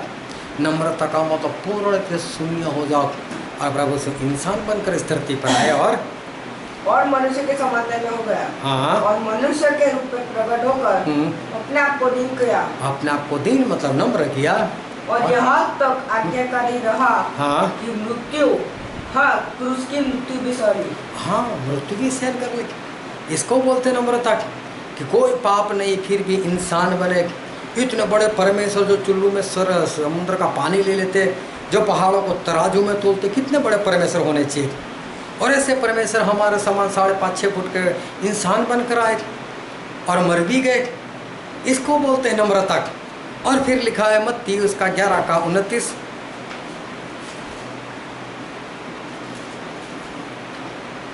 मेरा जुआ अपने ऊपर उठा लो और मुझसे सीखो क्योंकि मैं नम्र और मन में दीन हूँ। हाँ, और उसने खुद बोला मैं नम्र हूँ। और नम्र का मतलब होता है सबसे नीचे आ जाना बस। और राजा और सारी प्रजा राख में बैठ गए। फिर आते हम यूना पर, और ये सभी लोग नम्रता को इन लोगों ने धारण किया। फिर आगे क्या लिखा है? राजा ने प्रधानों से सम्मति लेकर निन्वे में इस आज्ञा का ढंढेरा पिटवाया, क्या मनुष्य या गाय बैल या भेड़ बकरी या अन्य पशु कोई कुछ भी न खाए, वे न खाए और न पानी पिए। हाँ, राजा ने एक बार फिर ढिंडोरा पिटवाया, बोले ना कोई कुछ खाए ना कोई कुछ पिए। जबकि उपवास तो पहले ही किया था उन लोगों ने। 5वें पद में लिखा है उपवास का ढिंडोरा पिटवाया, तो उपवास का मतलब हो रहा है ना खाना ना पीना। तो फिर से एक बार राजा क्यों कहता है कोई भी कुछ ना खाए कुछ ना पिए? खाने का एक दूसरा भी मतलब होता है।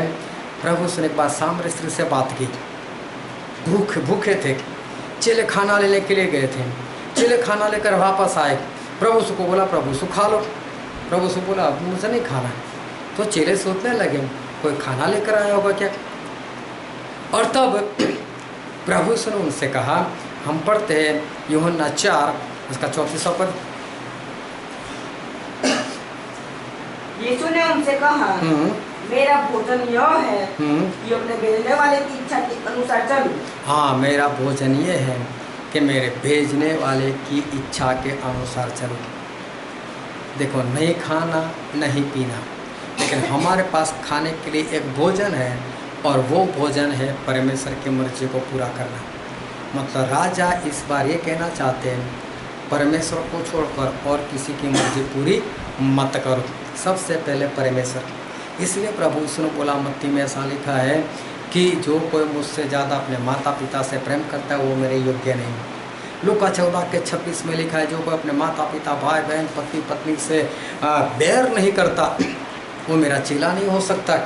तो बैर करने को परमेश्वर नहीं सिखा रहे, लेकिन परमेश्वर ये कहते पहले मुझसे प्रेम करो बाद में वो, मतलब पहले परमेश्वर की मर्जी को पूरा करो बाद में दूसरे की मर्जी पूरी करो। तो सबसे पहले भोजन कोई ना खाए, कुछ ना पिए, मतलब सिर्फ परमेश्वर का भोजन करो, मतलब परमेश्वर की मर्जी ही पूरी करो, ये राजा कहना चाहते थे। फिर आगे पढ़ो तो, मनुष्य और पशु दोनों टाट ओढ़े। हाँ, दोनों टाट ओढ़े और ये परमेश्वर की दोहाई चिल्ला चिल्ला कर दे, और चिल्ला चिल्ला कर ये लोग परमेश्वर की प्रार्थना करें। देखो, परमेश्वर को कभी चिल्ला चिल्ला कर प्रार्थना करने की ज़रूरत नहीं है। हमारे परमेश्वर हमारे दिल में जो होता है ना जानते हैं। प्रभु उसने अपने चेलों को कहा कि जब प्रार्थना करो तो बोले लंबी लंबी प्रार्थना मत करो, क्योंकि तुम्हें जिस बात की ज़रूरत है तुम्हारे मांगने से पहले तुम्हारा परमेश्वर जानता है, मतलब आपके दिल में जो है वो परमेश्वर जानते हैं। दाऊद राजा ऐसा बोलते हैं भजन संहिता 139:4 में कि प्रभु भी तुम्हें बात बोलने ही जाता हूँ उससे पहले तो आप सुन लेते हो। हम जबान से बोले, हमारी जबान से बात बाहर निकले उससे पहले परमेश्वर सुन लेते।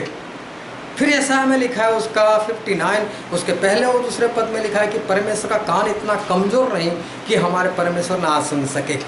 तो हमारे परमेश्वर आप मन में भी बोलो तो भी परमेश्वर सुन लेते। हन्ना ने प्रार्थना की, मन में उसके शब्द तो बाहर नहीं आते थे और उन्होंने प्रार्थना की कि मुझसे बच्चा चाहिए, तो परमेश्वर ने प्रार्थना सुन ली और बच्चा दे दिया। मतलब परमेश्वर को जोरों से पुकारने की कोई ज़रूरत नहीं है, लेकिन जोरों से पुकारो, चिल्ला चिल्ला कर दुहाई दो। ये कहने का मतलब ये है कि ऐसी प्रार्थना करो कि परमेश्वर सुन ले। और फिर प्रकाशित वाक्य उसके 5:8 में लिखा है कि उन स्वर्गदूतों के पास धूप से भरे हुए कटोरे थे, और वो धूप तो कुछ और नहीं, वो तो परमेश्वर के लोगों की प्रार्थना है। तो धूप जो है वो प्रार्थना है, और धूप जो है वो हवा से हल्का होता है, धुआं। और कभी भी धुआं देखो तो वो अपने आप ऊपर चला जाएगा, आप उसको कितना भी पकड़ने का प्रयत्न करो आप उसको पकड़ नहीं सकते। उसी तरह से हमारी प्रार्थना उस धुएं के समान, धूप के समान इतनी हल्की होनी चाहिए कि वो प्रार्थना ऊपर चली ही जाए और परमेश्वर के पास जाने से उसको कोई ना रोक सके। बड़ी बड़ी प्रार्थना करने की जरूरत नहीं। परमेश्वर आपने इफिसी 5:10 में ऐसा लिखा है और पहले कुरिन्थी 4:2 में ऐसा लिखा है, और परमेश्वर आपको ये करना ही पड़ेगा, मैं आपके वचन का दावा करता हूँ, परमेश्वर ये करो वो करो। ऐसी भारी प्रार्थना नहीं करनी कि जो ऊपर ही ना जाए, यहीं से जमीन के अंदर ही घुस जाए। हल्की प्रार्थना करो, सिंपल सी प्रार्थना करो जो परमेश्वर को पसंद है। एक भाई साहब ने प्रार्थना की कि परमेश्वर मैं हफ्ते में 2 बार उपवास करता हूँ, मैं तो जितनी भी कमाई करता हूँ सभी का 10 में तो देता हूँ, अब प्रभु मेरे पीछे जो चुंगी लेने वाला खड़ा है ना उसके जैसा मैं व्यभिचार नहीं हूँ, मैं तो बहुत अच्छा इंसान हूँ। लेकिन उसने क्या किया, चुंगी वाले ने ऐसे छाती पीट कर कहा, प्रभु उसमें पापी हूँ, मुझ पर दया करो। प्रभु से बोलते इसकी प्रार्थना सुनेंगे क्यों, हल्की थी, चली गई ऊपर। भारी प्रार्थना यहीं पर रुक जाएगी। भारी प्रार्थना मत करो, हल्की प्रार्थना करो, सिंपल सी प्रार्थना करो। प्रार्थना का मतलब होता है विनती। विनती याद रखनी चाहिए, और विनती तो देखो वो दुष्ट आत्मा को भी आती करनी, प्रभु हमको यहाँ से बाहर मत निकालो ना, ये देश से बाहर मत निकालो ना, प्रभु हम सूअर में चले जाए, तो बोले जाओ। सुन ली ना उनकी प्रार्थना। सिंपल प्रार्थना करो, हल्की। तो राजा यही कहना चाहते थे कि हल्की प्रार्थना, सिंपल सी प्रार्थना। जोरों से बोलने का मतलब वो ये कहना चाहते थे ऐसी प्रार्थना करो कि परमेश्वर को आवाज़ आ जाए बस, और परमेश्वर 40 दिन के बाद हमारा नाश ना करें। फिर क्या लिखा है यूनान में आगे, मनुष्य और पशु दोनों टाट ओढ़े, और ये परमेश्वर की दोहाई चिल्ला चिल्ला कर दे, और अपने कुमार्ग से फिरे, अपने कुमार्ग से फिरे, और उस उपद्रव से जो वे करते हैं पश्चाताप करे। उपद्रव से पश्चाताप करे, उपद्रव को छोड़ दे। बहुत ध्यान से परमेश्वर के वचन को सुना। प्रभु ने ऐसा कहा, निनवे के लोगों ने मन फिराया, निनवे के लोगों ने मन फिराया। तो निन्वे के लोगों ने किया क्या? निन्वे के लोगों ने इस वचन के अनुसार जो यूना 3 और 5 से 8 हमने पढ़ा, वहाँ पर उन लोगों ने 9 बातें की। सबसे पहले उन्होंने परमेश्वर के वचन के ऊपर विश्वास किया। दूसरी बात, उन्होंने पापों की क्षमा के लिए उपवास किया। तीसरी बात, उन्होंने टाटोड़ा मतलब संसार की बातों को अपने जीवन से उतार दिया। चौथा काम उन्होंने ये किया कि अपना पद छोड़ दिया, राजा ने अपनी गादी छोड़ दी। पांचवा काम उन्होंने ये किया, अपना अधिकार, अपना हक जो था वो छोड़ दिया। छठवीं बात उन्होंने ये की, नम्रता को धारण किया। सातवीं बात इन्होंने ये किया कि सिर्फ परमेश्वर की मर्जी को पूरा करना है। आठवां काम उन्होंने ये किया कि ऐसी प्रार्थना की जाए जो परमेश्वर सुन सके। और नौवां काम उन्होंने ये किया कि उनसे जो भी बुरे काम होते थे वो सारे काम छोड़ दिए। ये 9 कामों को प्रभु यीशु ने एक शब्द दिया, मन फिराया या पश्चाताप। तो पश्चाताप या मन फिराना मतलब ये 9 बातें। जब पतरस से प्रचार किया, तुम लोगों ने यीशु मसीह को मार दिया लेकिन वो न्याय करने के लिए आने वाले, तब क्या होगा? तो सभी पतरस को पूछने लगे, पतरस अब हम क्या करें? तो पतरस ने क्या बोला? मन फिराओ और बपतिस्मा लो। तो मन फिराओ और बपतिस्मा लो मतलब ये 9 पॉइंट के अनुसार जीवन जीने के लिए अपने आप को तैयार करो। और अगर तैयार हो जाओ तो फिर हम बपतिस्मा ले लो। तो हम पढ़ते हैं प्रेरितों के काम, उसका 2 अध्याय और 38 पद। पतरस ने उनसे कहा, मन फिराओ। मन फिराओ मतलब ये 9 बातें के लिए तैयार हो जाओ। और तुम में से हर एक अपने अपने पापों की क्षमा के लिए यीशु मसीह के नाम से बपतिस्मा लो। हाँ, फिर अपने पापों की क्षमा के लिए बपतिस्मा लो। जब तक ये 9 बातों के लिए आप तैयार नहीं, तो बपतिस्मा लेने के बाद क्या करोगे? फिर वही काम करोगे ना? फिर तो 40 दिन के बाद नाश तो होने वाला। और इसलिए पहले ये 9 कामों के लिए अपने आप को तैयार करो, फिर पापों की क्षमा पालो, फिर बपतिस्मा लो। जब तक कोई भी व्यक्ति ये 9 बातों के लिए तैयार नहीं होता, उसका बपतिस्मा नहीं हो सकता। ये काम उसको करना है, इस तरह से उसको जीवन जीना है। ये जीवन जीने के लिए जो अपने आप को तैयार करता है, समझो वो बपतिस्मा जो है वो अब बपतिस्मा ले सकता है। अब उस इंसान को इस तरह से बपतिस्मा लेना पड़ेगा और तभी पवित्र आत्मा मिलेंगे। पानी से जन्म लेना मतलब वचन, वचन मतलब परमेश्वर का बीज।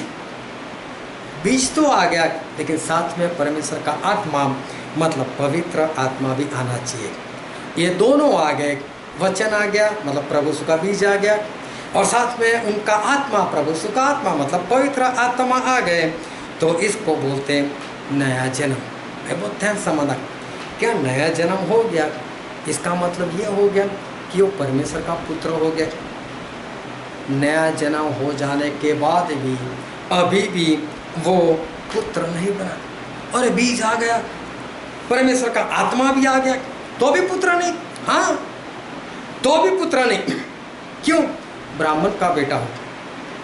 ब्राह्मण मतलब जो शराब नहीं पीते, जो चिकन मटन नहीं खाते, लेकिन ब्राह्मण का बेटा हो और शराब पीने लग जाए, चिकन मटन खाने लगे, लेग पीस को अच्छे से तोड़कर खाए, लोग देखे तो क्या बोले? ब्राह्मण का बेटा है। मैं तेरे अंदर ब्राह्मण की आत्मा नहीं है क्या? तू है कौन?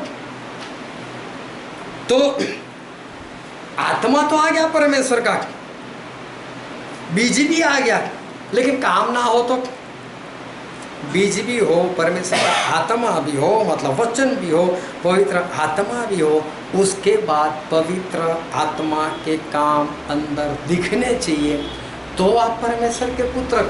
और इसलिए रोमन में लिखा है, रोमन उसका 8वां अध्याय और उसका 14वां पद, इसीलिए कि जितने लोग परमेश्वर की आत्मा के चलाए चलते हैं, जितने लोग परमेश्वर के आत्मा के चलाए चलते, मतलब आत्मा तो अंदर आ गया, फिर आत्मा चलाते भी है, फिर चलने वाले भी होने चाहिए ना। आत्मा चलाते हैं वैसे जो चलते हैं, हाँ, वे ही परमेश्वर के पुत्र हैं। वे ही परमेश्वर के पुत्र है। मतलब आत्मा आ गया, वचन भी आ गया, उसके बाद चलना भी है। अगर उसके बाद नहीं चलोगे तो फिर भी आप परमेश्वर के पुत्र नहीं हो। पवित्र आत्मा के चलाए चलना पड़ेगा। पवित्र आत्मा जिस तरह से जो काम आपको दे वो काम आपको करना ही पड़ेगा। तो पवित्र आत्मा कैसे चलाते हैं? तो पहले यूहन्ना में ऐसा लिखा है, पहला यूहन्ना उसका 3 अध्याय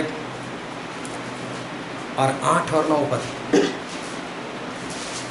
जो कोई पाप करता है वह शैतान की ओर से है, क्योंकि शैतान आरंभ ही से पाप करता आया है।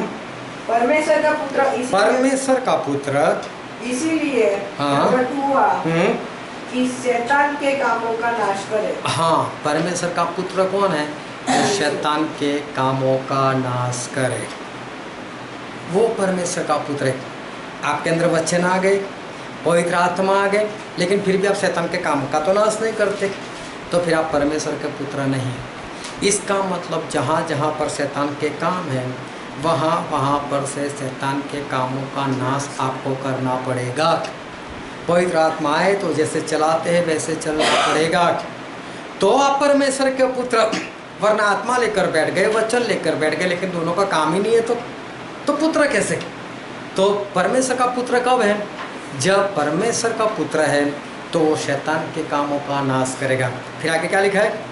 जो कोई परमेश्वर से जन्मा है वह पाप नहीं करता। दूसरी बात, वो इंसान पाप नहीं करता। जो परमेश्वर का पुत्र है वो पाप नहीं करेगा। तीसरी बात, क्योंकि उसका बीज उसमें बना रहता है। क्योंकि परमेश्वर का बीज उसके अंदर रहता है।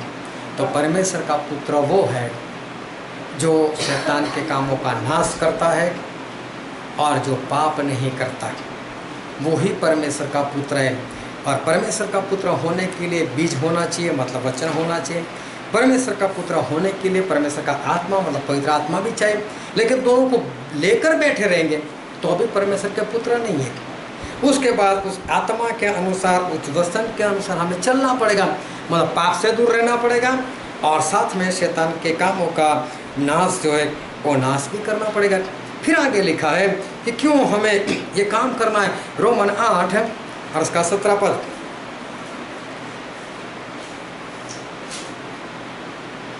और यदि संतान है तो वारिस भी। अगर हम प्रभु यीशु के संतान है, परमेश्वर के संतान है, तो वारिस भी है। हाँ, वरन परमेश्वर के वारिस और मसीह के संगी वारिस है। हम परमेश्वर के वारिस है, प्रभु यीशु के साथ हम वारिस है। कब? पढ़ो। और यदि संतान है तो वारिस भी। हाँ, वरन परमेश्वर के वारिस और मसीह के संगी वारिस है। हाँ, कि जब हम उसके साथ दुख उठाए, तो वो पढ़ो ना। जब उसके साथ दुख उठाए, हाँ, तो उसके साथ महिमा भी पाए। हाँ, दुख उठाए तो हम वारिस है। इसका मतलब पुत्र है तो हम वारिस है। लेकिन वारिस कब है? जब हम प्रभु यीशु के साथ दुख उठाए। तो अरे पुत्र है तो दुख भी उठाना है। हाँ, पुत्रों को ही दुख उठाना है। बहुत ध्यान समझना, जो पुत्र है उसी को दुख उठाना है। क्योंकि इब्रानी में ऐसा लिखा है, इब्रानी उसका 12वां अध्याय और 6 पद। क्योंकि प्रभु जिससे प्रेम करता है उसकी ताड़ना भी करता है, और जिसे पुत्र बना लेता है, हाँ, प्रभु जिसे पुत्र बना लेते हैं उसको कोड़े भी लगाता है। उसको कोड़े भी लगाते हैं। तो प्रभु यीशु का पुत्र बनना मतलब कोड़े खाना। कोड़े तो पड़ेंगे। अब एक सवाल ये होता है कि प्रभु यीशु के पुत्र बने, परमेश्वर के पुत्र बने, तो कोड़े खाना पड़ेंगे। प्रभु यीशु ने कोई पाप किया था क्या? तो भी कोड़े पड़ेंगे, वो भी अनगिनत पड़ेंगे। क्यों? उनके कोड़े खाने से हम चंगे हो गए, हमारे फायदे के लिए। अगर आप परमेश्वर के पुत्र बनोगे तो आपको भी मारा जाएगा। क्यों? उससे किसी और का फायदा होने वाला है। परमेश्वर अपने पुत्र के ऊपर कोड़े बरसाते। फिर से पढ़ो 12 का 6। क्योंकि प्रभु जिसे प्रेम करता है उसकी ताड़ना भी करता है, और जिसे पुत्र बना लेता है उसे उसको कोड़े भी लगाता है। हाँ, जिसको परमेश्वर पुत्र बनाते हैं उनको कोड़े भी बरसाते हैं, क्योंकि कोड़े खाने से दूसरे लोगों का फायदा जो है वो हो जाता है। परमेश्वर हमेशा अपने बेटे को कोड़े बरसाते। एक बार मुझे 1 महीने तक टाइफाइड रहा था। 1 महीने के बाद मुझे चंगाई मिली। जिस दिन चंगाई मिली हम प्रार्थना के लिए जा रहे थे और परमेश्वर से मैंने बात की कि परमेश्वर ये क्यों, और तब परमेश्वर ने मुझे बताया जिस जगह पर मैं तुझे भेज रहा हूँ वहाँ पर लोगों को टाइफाइड है और तुझे पता चले कि टाइफाइड नाम की बीमारी है कैसी, और तुम उनके लिए प्रेम से प्रार्थना कर सके। इसलिए देखना कभी भी बीमार लोगों के लिए वो लोग प्रार्थना करते हैं, परमेश्वर इसकी बीमारी ठीक कर दो, आपके कोड़ को चंगाई मिले, ये वो, बस चलो हो जाएगा, परमेश्वर ठीक कर देंगे, लोग निकल आते। ऐसी प्रार्थना परमेश्वर नहीं चाहते। परमेश्वर पूरे प्रेम से प्रार्थना चाहते कि उसको चंगाई मिल ही जाए, ऐसी परमेश्वर प्रार्थना चाहते। पूरे प्रेम से लगन से उसके लिए प्रार्थना होनी चाहिए, ऐसी प्रार्थना परमेश्वर चाहते। तो मुझे दिखाया, लेकिन किसी की वजह से मुझे तो भुगतना पड़ा। तो परमेश्वर जब किसी को अपना बेटा बनाते हैं तो उसको कोड़े बरसाते ताकि उसके जरिए किसी और का फायदा हो जाए। परमेश्वर ने अब्राहम को दर्शन दिया, और अब्राहम को क्या बोला, हम बाइबल में पढ़ते हैं, उत्पत्ति उसका अध्याय 15 और 12 पद से पढ़ो। जब सूर्य अस्त होने लगा तब अब्राम को नींद आई, और देखो अत्यंत भय और महा अंधकार ने उसे छा लिया। तब यहोवा ने अब्राम से कहा, यह निश्चय जान कि तेरे वंश पराये देश में परदेशी होकर रहेंगे। हाँ, बोले तेरी अंश पराये देश में परदेशी होकर रहेंगे। फिर और उस देश के लोगों के दास हो जाएंगे। हाँ, बोले उस देश के लोग दास हो जाएंगे, और वे उनको 400 वर्ष तक दुख देंगे। हाँ, वो लोग 400 वर्ष तक दुख देंगे। देखो ना, अब्राहम का कोई पाप है, अभी उनकी औलाद तो हुई नहीं, उससे पहले परमेश्वर ने बोल दिया कि तेरी औलाद जो है वो 400 साल तक गुलाम बने रहेगी। क्यों इजराइल लोग गुलाम बने? पढ़ो तो आगे। फिर जिस देश के वे दास होंगे उसको मैं दंड दूंगा, और उसके पश्चात वो बड़ा धन वहाँ से निकल जाएंगे। तू तो अपने पितरों में कुशल के साथ मिल जाएगा। हाँ। तुझे पूरे बुढ़ापे में मिट्टी दी जाएगी, पर वे 4थी पीढ़ी में यहाँ फिर आएंगे। 4 पीढ़ी तक वो गुलाम बने रहेंगे। हाँ, और फिर यहाँ आएंगे, क्योंकि अब तक अमोरियों का अधर्म पूरा नहीं हुआ। क्योंकि अब तक अमोरियों का अधर्म पूरा नहीं हुआ। देखो, अमोरियों को बचाने के चक्कर में, अमोरियों को उनके पापों से बचाने के चक्कर में परमेश्वर ने अपने लोगों को 400 साल तक गुलाम बना कर रखा।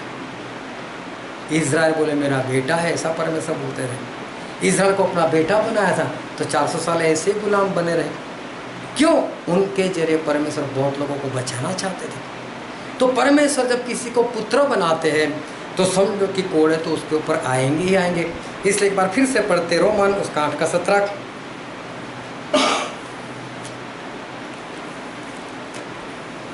और यदि संतान है तो वारिस भी। हाँ, परमेश्वर के वारिस और मसीह के संगी वारिस है कि जब हम उसके साथ दुख उठाए तो उसके साथ महिमा भी पाए। उसके साथ दुख उठाए तब हम वारिस बनेंगे। अगर बेटे हैं तो दुख उठाना पड़ेगा।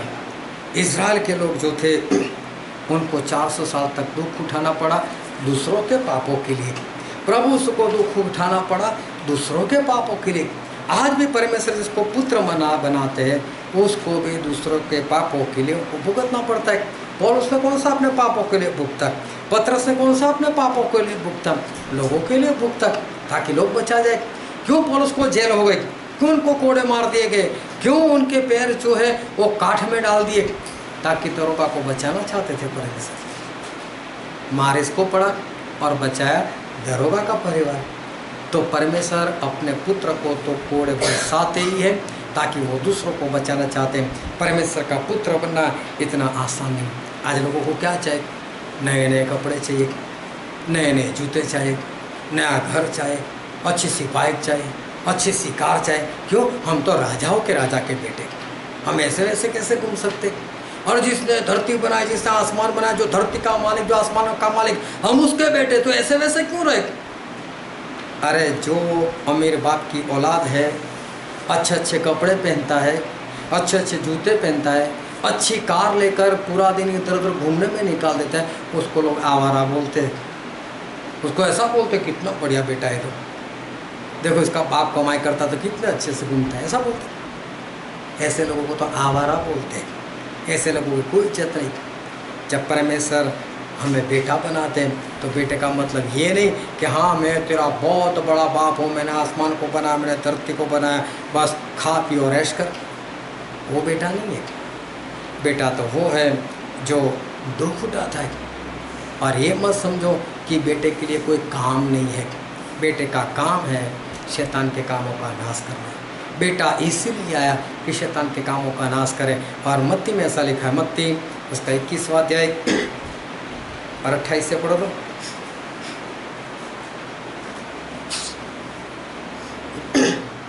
तुम क्या सोचते हो? किसी मनुष्य के 2 पुत्र थे। उसे पहले के प्रजा को कहा, हे पुत्र, आज दाख की बारी में काम कर। उसने उत्तर दिया, मैं नहीं जाऊंगा। हाँ। और 2 बाद में पछता कर गया। हाँ, बाप ने बोला ना बेटे को, हाँ। जा जाकर दाख की बारी में काम कर। मतलब बेटे के लिए काम है। बेटे का मतलब ऐसा नहीं कि उसको कुछ काम ही नहीं करना, सारा काम नौकर ही करेंगे। सारा काम नौकर नहीं करते, नौकर तो 8 घंटे ही काम करते। और बेटा 24 घंटे उसको काम करना है। फिर आगे पढ़ो। फिर पिता ने दूसरे के पास जाकर ऐसा ही कहा। उसने उत्तर दिया, जी जाता हूँ, पर तू नहीं गया। इन दोनों में से किसने पिता की इच्छा पूरी की? हाँ, किसने पिता की इच्छा पूरी की? जिसने उस पिता का काम किया उसने पिता की इच्छा पूरी की। अगर परमेश्वर हमारे पिता है तो हमसे क्या चाहते हैं? हम उनकी इच्छाओं को पूरी करें, हम उनकी मर्जी को पूरी करें। बहुत ध्यान से समझना, अगर आप परमेश्वर के दास हो तो आपके लिए बहुत कम काम है, लेकिन अगर आप परमेश्वर के बेटे हो आपके लिए बहुत काम है। क्योंकि जो मजदूर होता है उसको मजदूरी मिलती है, और जो बेटा होता है वो वारिस बनता है। तो मजदूर को तो थोड़ा बहुत मिल जाएगा उसमें से, लेकिन बेटे को तो सब कुछ मिलेगा। तो इस कारण से बेटा जो है वो वारिस है, इसलिए उसको ज़्यादा मिलने वाला है, इसलिए उसको ज़्यादा काम करना पड़ेगा।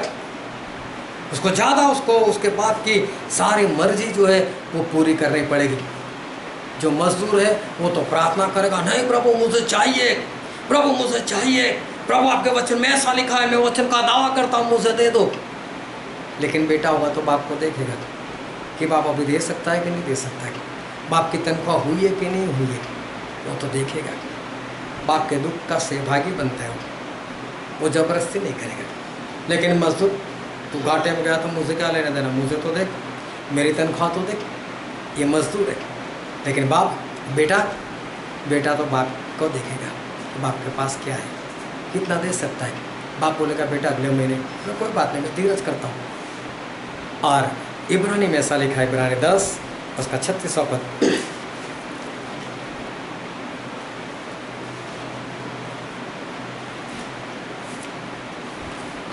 क्योंकि तुम्हें धीरज धरना आवश्यक है, ताकि परमेश्वर की इच्छा को पूरी करके तुम प्रतिज्ञा का फल पाओ। हाँ, जो परमेश्वर हमें जो फल देने वाले हैं उसके लिए जो बेटा है उसको तो धीरज करेगा। जो बेटा नहीं होगा वो धीरज नहीं करेगा। तो बेटा कब है? जब वो वचन से पैदा हुआ है, जब वो पवित्र आत्मा के साथ पैदा हुआ है, नया जन्म हुआ उसका। बेटा कौन है? तो जो शैतान के कामों का नाश करता है। बेटा कौन है? जो धीरज धरता है। बेटा कौन है? जो पाप नहीं करता। ये सारे गुण जिसके अंदर है वो ही परमेश्वर का पुत्र है। बस ऐसे ही लोग बोल देते हैं हम परमेश्वर के पुत्र हैं, हम परमेश्वर के पुत्र हैं, तो ऐसा कोई परमेश्वर के पुत्र नहीं। वो तो आज कोई कुछ नहीं बोलता। लेकिन जो वचन हमने पढ़ा था यूहन्ना उसका 10वां अध्याय और 22 से लेकर आखिर तक हमने पढ़ा, लेकिन वहाँ पर प्रभु सुने ऐसी कुछ बातें की, और प्रभु सुने ऐसी बातें की। हम पढ़ते हैं उसका 25वां पद। यीशु ने उन्हें उत्तर दिया, मैंने तुमसे कह दिया, पर तुम विश्वास करते ही नहीं। जो काम मैं अपने पिता के नाम से करता हूँ वे ही मेरे गवाह है। हाँ, जो काम मैं मेरे पिता के नाम से करता हूँ। अरे इन्होंने पिता किसको कहा? जो स्वर्ग में पिता है उनको इन्होंने पिता कहा। जब पिता कहा तो 31वें पद में ऐसा लिखा है, पढ़ो तो। यहूदियों ने उस पर पथराव करने को फिर पत्थर उठाए। हाँ, यहूदी लोगों ने पत्थर हाथ में उठा लिए। क्यों? वो तो अपने आप को परमेश्वर का बेटा कहता है, परमेश्वर का पुत्र, मतलब परमेश्वर के जैसा। वो तू परमेश्वर है क्या? तू परमेश्वर का बेटा है क्या? परमेश्वर का बेटा है तो प्रभु ने बोल दिया कि मैं तो वही काम करता हूँ जो मेरा बाप करता है। उन्होंने तो काम से बता दिया कि हाँ, मैं सही में मैं तो परमेश्वर का बेटा हूँ। फिर आगे पढ़ते उसका 36वां पद। तो जिसे पिता ने 35 से पढ़ो चलो। यदि उसने उन्हें ईश्वर कहा जिनके पास परमेश्वर का वचन पहुंचा, पवित्र शास्त्र की बात असत्य नहीं हो सकती। तो जिसे पिता ने पवित्र ठहराकर जगत में भेजा है, तुम उससे कहते हो तू निंदा करता है, इसीलिए कि मैंने कहा मैं परमेश्वर का पुत्र हूँ। हाँ, प्रभु उसने ऐसा कहा मैं परमेश्वर का पुत्र हूँ, तो तुम ऐसा कहते हो कि मैं निंदा करता हूँ? परमेश्वर का पुत्र होना बहुत बड़ी बात है। ऐसे बस जो लोग बोल देते ना, ऐसे नहीं है परमेश्वर के पुत्र। परमेश्वर के पुत्र हमें बनना है, अगर वारिस बनना है तो। जो पुत्र है वही वारिस है। और कब? जब दुख उठाए तो पुत्र बनोगे तो कोड़े खाने की तैयारी रखना। बिना पाप बिना वजह परमेश्वर मरवाएंगे। क्यों? आपके जरिए किसी और को बचाना चाहते, उसको बोलते हैं पुत्र। और पुत्र मतलब जिसके अंदर पिता मतलब परमेश्वर का बीज मतलब वचन है, और परमेश्वर का आत्मा मतलब पवित्र आत्मा है। उनको लेकर बैठा नहीं रहा है, लेकिन उसी आत्मा के चलाए और चलता है, वो ही परमेश्वर का पुत्र है। तो सही में परमेश्वर का पुत्र बनो ताकि आप वारिस बनो। इतना आसान नहीं है। इजराइल में जाकर अगर बोले तो खत्म करते लोग, वह तू कौन सा परमेश्वर का पुत्र है? प्रभु को मारने के लिए लोग खड़े हो गए और आखिर में मार भी दिया। बोले परमेश्वर का पुत्र कहता था अपने आप को। तो परमेश्वर का पुत्र बनना इतना आसान नहीं है, लेकिन मुश्किल भी नहीं है। बस पवित्र आत्मा पालो और पवित्र आत्मा के चलाए चलो। पश्चाताप में जो मन फिराने के 9 पॉइंट है उसमें जीवन जीते रहो, तो ही हम परमेश्वर के पुत्र हैं। और परमेश्वर के पुत्र हैं तो हम वारिस हैं। आओ हम हमारी आँखों को बंद करें और अपने मस्तकों को प्रभु से आगे झुकाए। राजाओं के राजा है, जो प्रभु के प्रभु है। सभी लोग अपनी आंखें बंद रखें। मेरे प्रियो, आजकल फैशन चल रहा है। हम तो राजाओं के राजा के बेटे हैं, हम तो प्रभु के बेटे हैं। हमारा घर बंगले के समान होना चाहिए, हमारे कपड़े ऐसे होने चाहिए, हमारे जूते ऐसे होने चाहिए, हमारे पास बड़ी महंगी कार होनी चाहिए। अरे कोई परमेश्वर के पुत्र के लक्षण नहीं है। परमेश्वर के पुत्र के लक्षण तब है जब परमेश्वर का पुत्र शैतान के कामों का नाश करता है। जब पुत्र के अंदर परमेश्वर का बीज दिखाई देता है, जब उसके अंदर परमेश्वर का आत्मा दिखाई देता है और उस आत्मा के चलाए वो चलता है, तो ही वो परमेश्वर का पुत्र है, वरना परमेश्वर का पुत्र नहीं है। ये वचन समझने के लिए, ग्रहण करने के लिए, उसके अनुसार चलने के लिए प्रभु की कृपा हम सभी पर होने पाए। Thank you my Jesus.